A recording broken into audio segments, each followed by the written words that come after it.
శ్రీ మహాగణాధిపతయే నమః.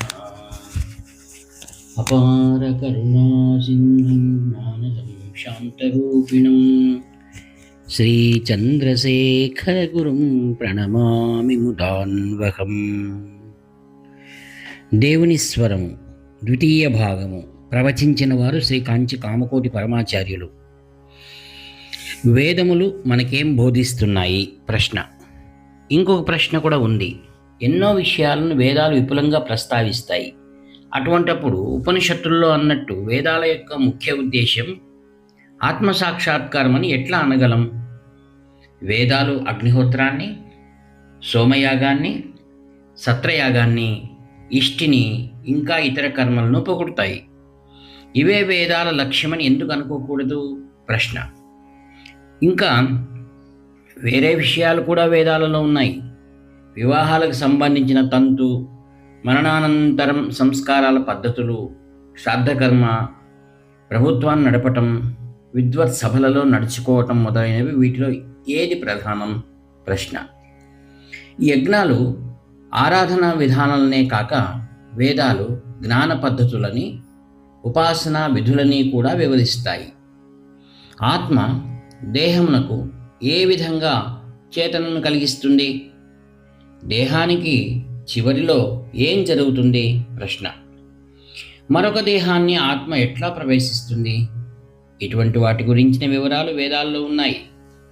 ఇవే కాక ఆరోగ్యం కాపాడుకోవటానికి వైద్య పద్ధతుల గురించి, శత్రువులను శాంతపరిచి వారు తలపెట్టే అపాయాల బారి నుండి తప్పించుకోవటానికి శాంతులు కూడా వేదాలు చెప్తాయి. ఈ వివరాలన్నిటినీ చూచిన తర్వాత అసలు వేదాల ముఖ్య ఉద్దేశం ఏమిటి అనే అనుమానం వస్తుంది.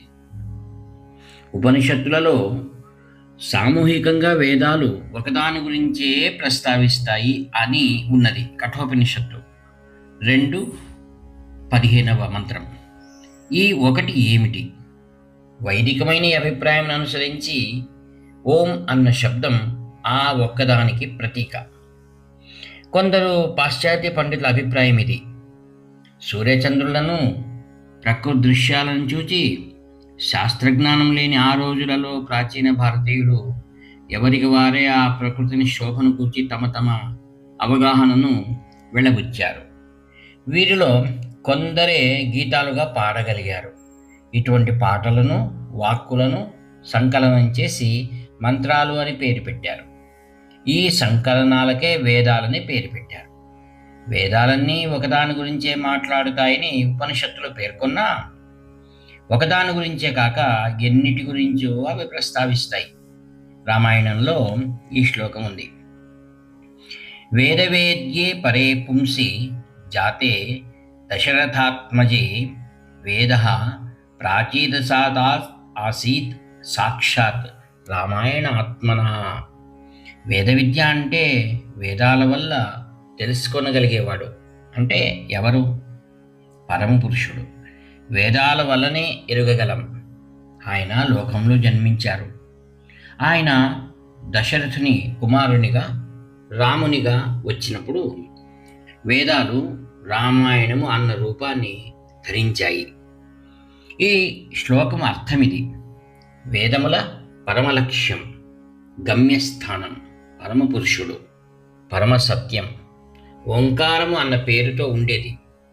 కృష్ణ భగవానుడు భగవద్గీతలో వేదైశ్చ సర్వైర్ అహమేవ వేద్యః, వేదములన్నిటి చేత తెలియతగిన వాడను నేనే అంటాడు. వీటినన్నిటినీ గణనలోనికి తీసుకున్న తర్వాత వేదాలు అనేక విషయాల గురించి ప్రస్తావించిన వాటికి ప్రధాన విషయం ఒకటే, పరమపురుషుడే అని స్పష్టమవుతుంది. అయితే ఆ ఒక్కని గురించి వర్ణించటానికి అన్ని విషయాలను వేదాలు ఏ కారణం వల్ల ప్రస్తావించవలసి వచ్చింది? అనేక జీవుల ద్వారానే ఆ ఒక్కని గురించి ఎరుగగలం. యోగము అనగా మనస్సు, దేహం యొక్క నిగ్రహం. ధ్యానం అనగా చింతన. తపస్సు అనగా దీక్షను పాటించటం. యజ్ఞం, కర్మానుష్ఠానం, వివాహాది కర్మలను పాటించటం, ప్రభుత్వ విధులు, సామాజిక జీవనం, ఇవన్నీ చిట్ట చివరికి ఒక కేంద్రం వైపు పయనిస్తాయి. అదే వేదాల సారం. మిగిలినవన్నీ మారుతాయి, కాలక్రమేణా కథలుగా మారిపోతాయి. జగత్తు ఎన్నో రూపాలతో మనకు గోచరిస్తుంది. ఒకటిగా మాత్రమే కాదు, వేదాలు ఎన్నో విషయాల గురించి ప్రసంగించటానికి కారణం వాటిలో ఏదైనా మనల్ని కేంద్రం వైపు తీసుకుపోగలదని. వేదాలు ఒకే ఒక పరమావధి గురించి చెబుతాయి. ఆయనని చేరుకోవటానికి మనం కొన్ని నియమాలను పాటించాలి. వాటి వల్ల ఆ పరమపురుషుడు ఎప్పుడూ మన మనసులో ఉంటాడు. యజ్ఞాలు చేయటం, తపస్సు చేయటం, దానం చేయటం, దేవాలయాలను పునరుద్ధరించటం, నీటి బావులను తవ్వటం, సమాజ సేవ, వివాహాది క్రతువులను చేయటం, ఇవన్నీ చిత్తశుద్ధి కోసం, చంచలమైన మనసుని అదుపులో పెట్టడం కోసమే. ఆయా విధుల నిర్వహణానికి గల ఒకే ఒక ఉద్దేశం క్రమశిక్షణ ద్వారా భగవంతుని కనుగొనడం. వేద అంటే ఎరుక కలిగి ఉండటం. దీన్ని ఎరిగినట్లయితే అన్నింటినీ ఎరిగినట్టే అని ఆత్మకు నిర్వచనం చేస్తాయి ఉపనిషత్తులు. ఆరంభంలో కర్మ, అంతంలో జ్ఞానం వచ్చిన అసలు గమ్యం ఈశ్వరుడే, బ్రహ్మమే, ఆత్మే.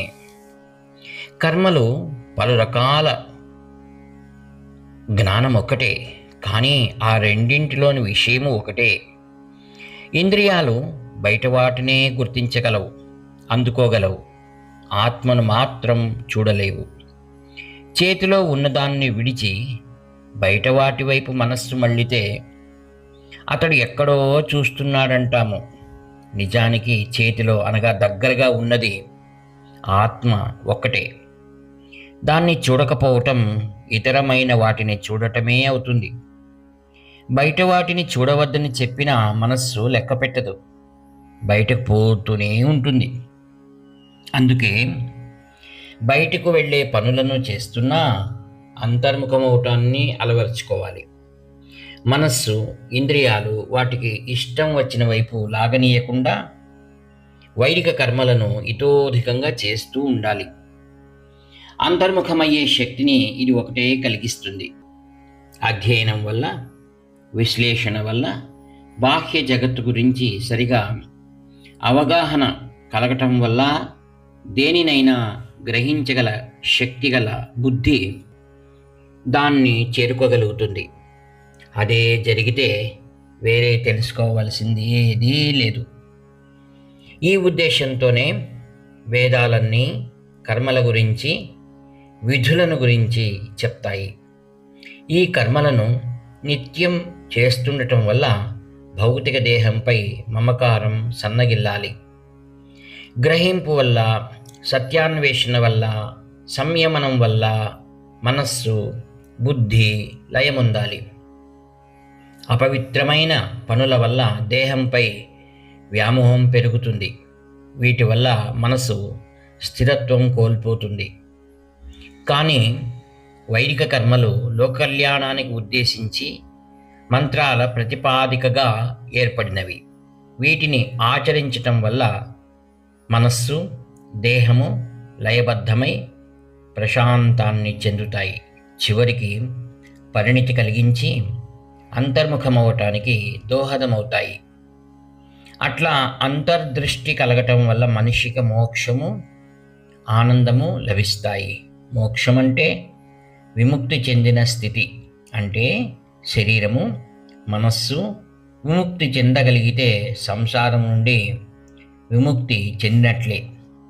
వేదాల ఉద్దేశ్యము మనిషి జీవన్ముక్తుడు అవ్వటమే. అంటే ఈ లోకంలో ఉండగానే మోక్షమొందటం.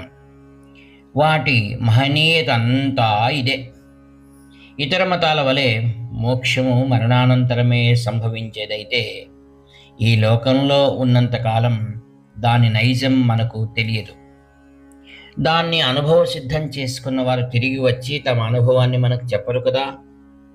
అప్పుడు అపనమ్మకానికి, సందేహానికి తావు ఉంది. కానీ ఈ లోకంలోనే ఉంటూ వాంఛలను, అవసరాలను త్యజించి ఆత్మవిచారణతో నిమగ్నమైతే ఇక్కడే మోక్ష ప్రాప్తి కలుగుతుంది. వేదాలు ఘోషించేది ఇదే. అంటే అవి చెప్పేవి తిరుగులేని సత్యం గురించే కదా. మిగిలిన మార్గాలన్నీ తాత్కాలికమైన ఉపశమనాన్నే కలిగిస్తాయి. మలేరియా జ్వరం వస్తే క్వినైన్ మాత్రలు వేసుకున్నట్టు జ్వరం మళ్ళీ రాకుండా ఉండాలంటే మూల కారణమేమిటో తెలుసుకుని దానిని నిర్మూలించాలి. వేదాలు మూల విషయానికి వెళ్ళి జీవుడు, పరమాత్మ నుండి జీవుడు ఉద్భవించటం, ఈ రెంటి భేదభావాన్ని నిర్మూలనం చేసి తాత్కాలికమైన ఉపశమనాన్ని కాక శాశ్వతమైన విమోచనాన్ని కలిగిస్తాయి. కర్మకాండ నిర్దేశించే విధులు కూడా తాత్కాలికోపశమనాల వంటివే. అయితే అశాంతిలో కొట్టుకుని వానిని ఒక్కసారి ఆత్మారామునిగా, అంటే తన అంతరంగంలోనే సౌఖ్యమున్నదని ఎరిగి శాంతునిగా మార్చటం అంత తేలిక కాదు. అందువలనే తాత్కాలిక ప్రయోజనాలని కలిగించే కర్మలని నిర్దేశించారు. వాటిని ఆచరించటం వల్ల మనస్సు పరిశుద్ధమవుతుంది. శాశ్వతమైన మనశ్శాంతి కలగటానికి అది మూలాధారం. యజ్ఞాలను చేయటం, వ్రతాలను ఆచరించటం, సమాజ సేవ చేయటం, వీటి గురించి ఎంత విపులంగా చెప్పబడినా వాటినే గమ్యాలుగా ఎంచరాదు. దేహమంటే మమకారాన్ని తగ్గించటమే ఈ కర్మల ఉద్దేశ్యము. వాటిపై మనసును నిలపటం వల్ల ఏకాగ్రత కలుగుతుంది, మనసు క్షాళనమవుతుంది. కాబట్టి వేదాలలో ఎన్నో విషయాల చర్చ ఉన్నా వాటి లక్ష్యం వేదాంతంలో చెప్పిన చింతనయే. వార్తాపత్రికలలో ఏ వ్యాసాన్నైనా, ఉపన్యాసాన్నైనా చూచినప్పుడు అందులోని విషయమేమిటో తెలుసుకోవాలని అనిపిస్తుంది. అంత పెద్ద వ్యాసాన్ని కానీ, ఉపన్యాస సారాన్ని కానీ మొదటి నుంచి చివరి వరకు చదవటానికి తీరిక లేనప్పుడు మొదటి భాగాన్ని కొంత చదివి ఆఖరి భాగానికి వెళతాం. అప్పుడు విషయమేమిటో తెలుస్తుంది. మొదలు తుది చదివితే మొత్తం విషయమేమిటో గ్రహించవచ్చు. ఆ విధంగానే వేదారంభంలోనూ వేదాంతంలోనూ చర్చింపబడిన అంశం ఈశ్వరతత్వమే. నేను ఇదివరకు చెప్పినట్లు వేదాలలోని ప్రధానమైన విషయం ఇదే.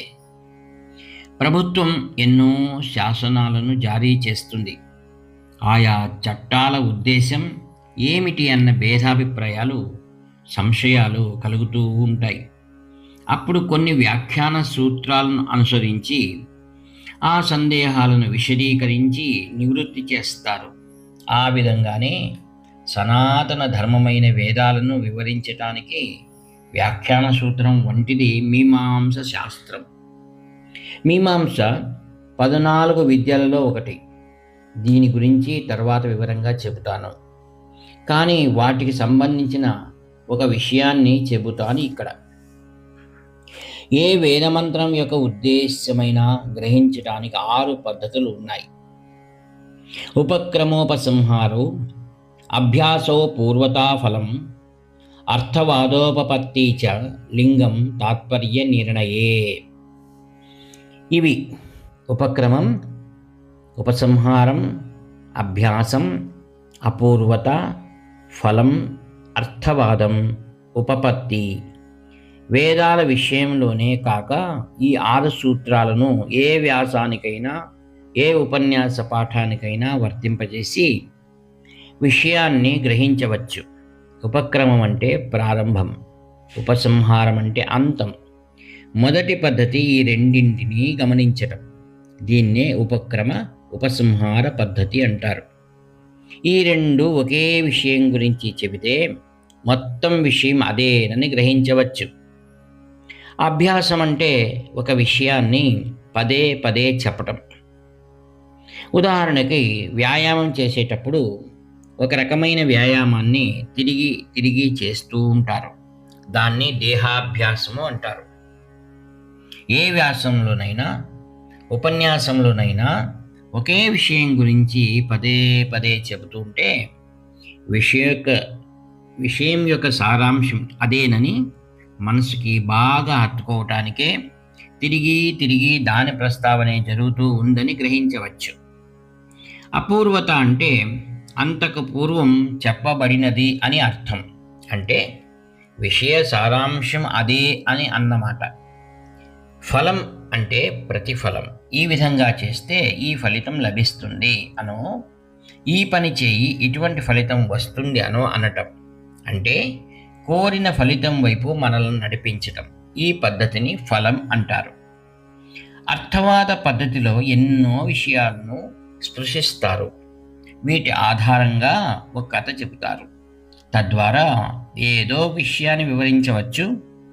ఆ వెలువడిన విషయమే అసలు విషయ సారాంశమని గ్రహించవచ్చు. ఉపపత్తి అన్న పద్ధతిలో ఒక విషయం గురించి ప్రస్తావించి ఆ విషయం యొక్క మూలము, ఉద్దేశ్యము, ఔచిత్యము గురించి చెబుతారు. వీటి వల్ల ఆ విషయం స్పష్టమవుతుంది. వేదాల ముఖ్య ఉద్దేశ్యము అగ్ని ఉపాసన. ఉపక్రమంలో అగ్నిమీలేతో ప్రారంభిస్తారు. ఉపసంహారం కూడా అగ్నితోనే అంతమొందుతుంది. ఆరంభంలోనూ ఆఖరిలోనూ అగ్ని గురించే ప్రస్తావన ఉంది. కాబట్టి వేదాల ముఖ్య ఉద్దేశం అగ్ని.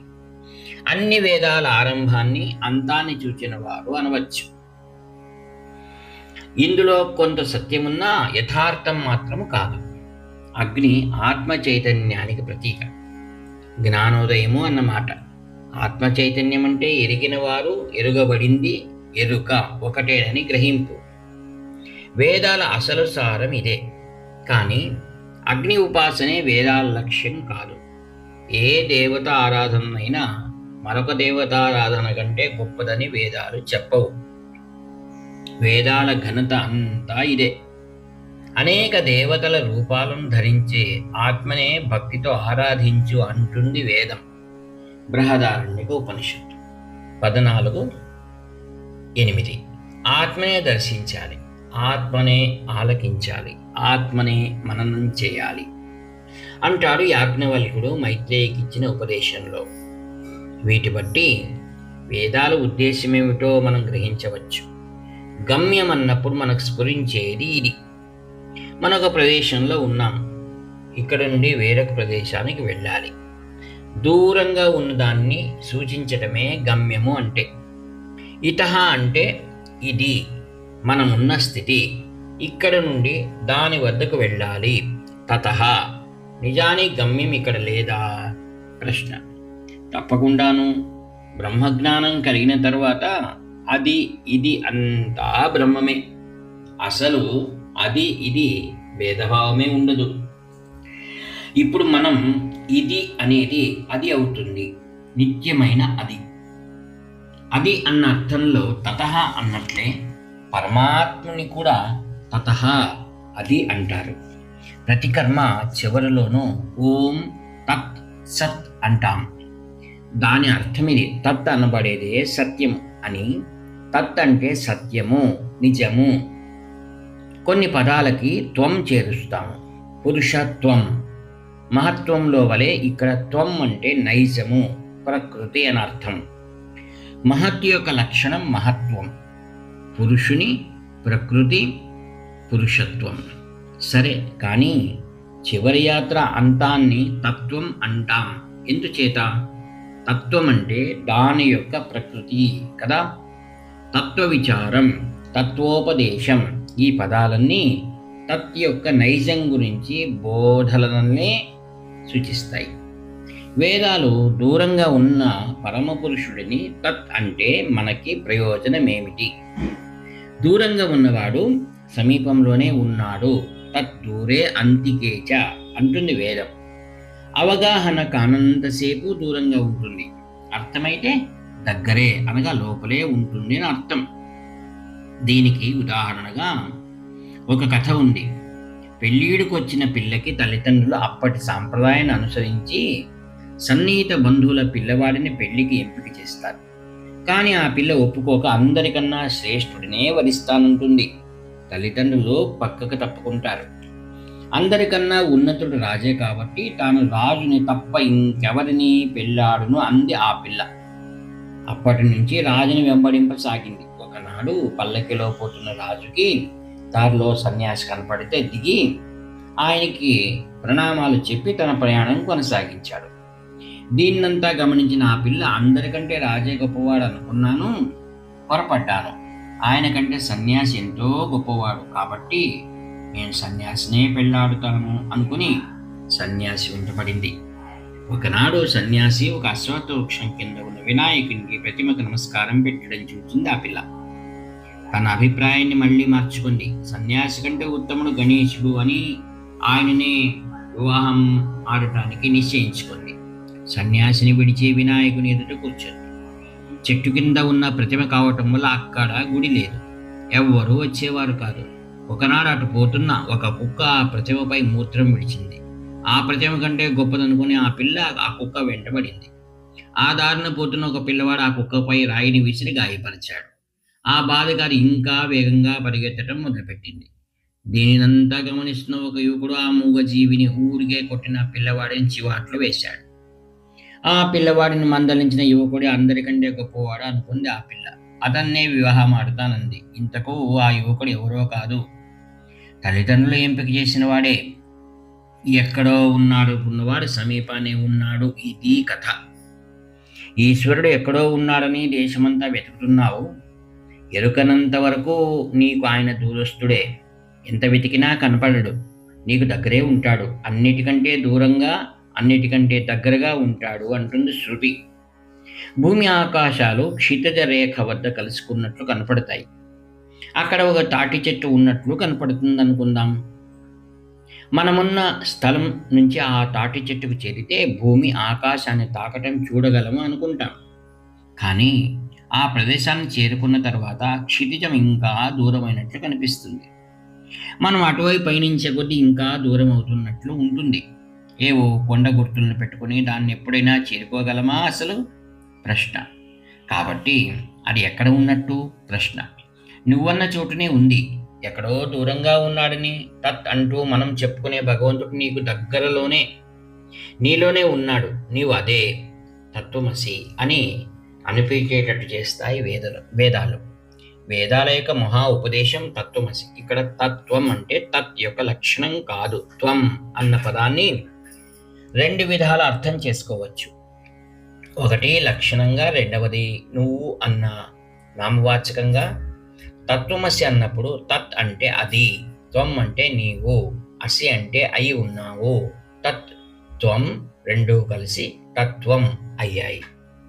పరమాత్మ యొక్క నైజాన్ని సూచించే పదం తత్వం. మామూలు భాషలో అందరికీ ఆమోదయోగ్యమైన నిశ్చయాన్ని తత్వం అంటారు. ఏ విషయానికైనా గల అంతర్థాన్ని తత్వం అంటారు. నేను అని నువ్వు అనుకునేదే దాని గురించిన జ్ఞానమే, భగవంతుని గురించిన జ్ఞానమే. ఈ అవగాహనే లేకపోతే భగవంతుని గురించి భావించటం కూడా అసాధ్యమే.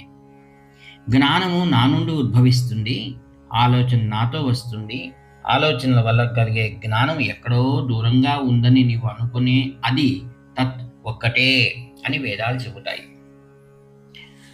అది, తత్, ఇది, ఇదం. మనమనే దానికి మూలమంటూ ఉంది.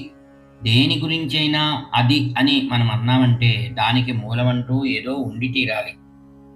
విపత్తి లేకుండా చెట్టు లేదు, విత్తు లేకుండా చెట్టు లేదు. ప్రపంచంలోని పర్వతాలు, సముద్రాలు, ఆకాశం, భూమి, గుడ్లు, మానవులు, కోపము, భయము, ప్రేమ, ఇంద్రియాలు, శక్తి, వీటన్నిటికీ మూలముంది. కనబడటం, వినబడటం, వాసన తెలియటం, ఉష్ణము, శీతలము తెలియటం, ఇవన్నీ మనసుకు తెలుస్తాయి, ఇంద్రియాలకి అనుభవం అవుతాయి. వీటన్నిటినీ అది అంటాము. ఇప్పటి వరకు సంభవించిన శాస్త్ర ఆవిష్కరణలు ఇక ముందు సంభవించేది అంటే ఎరిగి ఉన్నవని ఇదం. వీటన్నిటికీ ఏదో మూలం ఉంది. మూలం లేకపోతే ఇదం లేదు. దేనికైనా మూలం ఒక నీతి ఉండాలి. మూలం లేకుండా ఏదీ లేదు. మానవ శరీరం బీజం విత్తు నుండే ఉద్భవిస్తుంది. చెట్టు కూడా మూలం విత్తే. కాబట్టి దృశ్యమానమైన జగత్తుకి మూలం ఏదో ఉండాలి. ఈ జగత్తులో అంతర్లీనమై ఉన్న శక్తి కూడా ఏదో ఒక మూలం నుండి ఉద్భవించినదే అయి ఉండాలి. అప్పుడే మొలకెత్తిన చింత చెట్టు యొక్క విత్తనాన్ని తీసి చీలిస్తే చిన్న చింత మొక్కని పట్టుకొని ఆ విత్తులోని 2 భాగాలు ఉన్నట్లు కనపడుతుంది. దీనికే మహావృక్షంగా ఎదిగే శక్తి ఉంది. అన్ని విత్తులకి శక్తి ఉంది. చింత విత్తులో దీనిని ప్రత్యక్షంగా చూడగలం. మంత్రాలలో బీజాక్షరాలు అని అంటాయి.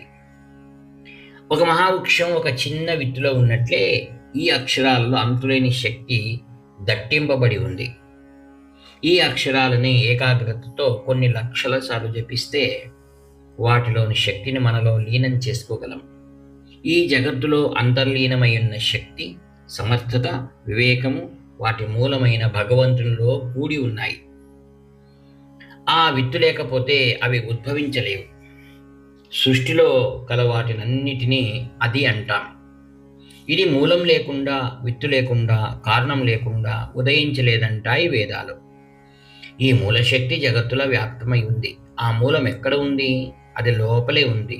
అది బయటకు ఆత్మగా పైకి చూస్తుంది. అద్దంలో మన ప్రతిబింబాన్ని చూసుకుంటాము. చుట్టూ 4 అద్దాలని ఒకదానికోటి సమకోణ స్థానంలో పెడితే లెక్కలేని ప్రతిబింబాలు కనబడతాయి. అన్ని ప్రతిబింబాలని చూచేవాడు, వాటి కారకుడు ఒక మనిషే. ఈ విధంగానే సృష్టిలోని కోటాను కోట్ల జీవరాశుల్లో ఉంటూ సృష్టి వైపు బయటకు చూచే అది భగవంతుడు తప్ప మరేది కాదు. దృష్టే దృశ్యానికి మూలం, కారణమును. జగత్తుకు కారణం జ్ఞానం. ఈ జ్ఞానం ఎక్కడుంది? మనలోనే ఉంది. అవిభాజ్యమై పరిపూర్ణమైనది మన ఖండాలుగా కనపడుతుంది. రంగురంగుల విద్యుత్ దీపాలున్నాయి. చిన్నవి, పెద్దవి, నీలంవి, ఆకుపచ్చనివి, అన్ని వివిధ ఆకారాల్లో కూడా వస్తాయి. కానీ వాటినన్నిటినీ అందులో కలది ఒకే విద్యుత్ శక్తి. అంతటా ఉన్న విద్యుత్ శక్తి బల్బులో కూడా ఉంది. అది ఎరిగేటట్లు చేస్తుంది, పంకాన్ని తిరిగేటట్లు చేస్తుంది. ఇవి వ్యాపకాలన్నిటికీ కారణం ఒక్క శక్తే. అది విశ్వవ్యాప్తమై అవిభాజ్యమైన ఒక విద్యుత్ శక్తి. కానీ తీగ ద్వారా ప్రసరింపచేసినప్పుడు విడిపోయినట్లు అవుతుంది. ప్రకృతిలో మెరుపు మెరిసినప్పుడు, జలపాతంగా నీరు క్రింద పడినప్పుడు ఆ శక్తి తనంతట తానే వ్యక్తమవుతుంది. కాబట్టి తత్వాన్ని, పరమతత్వాన్ని నీలో మెరుపు తీగ వలె మెరవని కర్మానుష్ఠానంతో, అంటే యజ్ఞయాగాదులతో, దేవతారాధనతో ఆరంభమై మహావాక్య ఉద్దేశం గురించి గాఢమైన చింతనతో అంతమొందే అభ్యాసాలన్నిటికీ ఇదే లక్ష్యం. వేదాలు నిర్దేశించే సాంఘిక వ్యవస్థ, గృహస్థులు, ప్రభుత్వము పాటించవలసిన విధులు, కళలు, వైద్యము, భూగర్భ శాస్త్రము, ఇతర విద్యలు, ఇవన్నీ ఆత్మ సాక్షాత్కారానికి దారి చూపే సోపానాలు. తత్ త్వంల కలయిక మొదటిలో క్షణికంగా ఒక మెరుపు వలె తెలుస్తుంది. ఈ పరిస్థితినే కేనోపనిషత్తు వర్ణిస్తుంది. బ్రహ్మజ్ఞానం మెరుపులో మెరుపు వలె ఉంటుంది, లిప్తపాటు మాత్రమే తెలుస్తుంది. తస్యేష ఆదేశ యదే తద్విద్యుతో వ్యద్యుతత. అభ్యాసాలను విడనాడకుండా ఆచరిస్తూ ఉంటే నిత్యం విద్యుత్ ఉత్పాదము చేసే జలపాతం వలె ఆ చైతన్య స్థితిలో ఎల్లప్పుడూ ఉండవచ్చు. అదే మోక్షము, జీవన్ముక్తి. మరణించిన తరువాత ఆ చైతన్యం పరమాత్మలో లీనమైపోతుంది. జీవించి ఉండగా ముక్తి, మరణానంతరం మోక్షమంటూ భేదం ఏర్పరచుకున్నా జ్ఞానానికి రెండూ ఒకటే. వేదాల పరమోద్దేశం ఒకటే, మనల్ని బ్రహ్మానుభూతిని అనుభవ సిద్ధం చేసుకోమని, చిదానందం పొందమని చెప్పటమే. వార్తాపత్రికల ద్వారా ప్రపంచం నలుమూలలా జరిగే విషయాలను తెలుసుకుంటూ ఉంటాం. వార్తలు విలేకరుల ద్వారా సేకరించబడతాయి.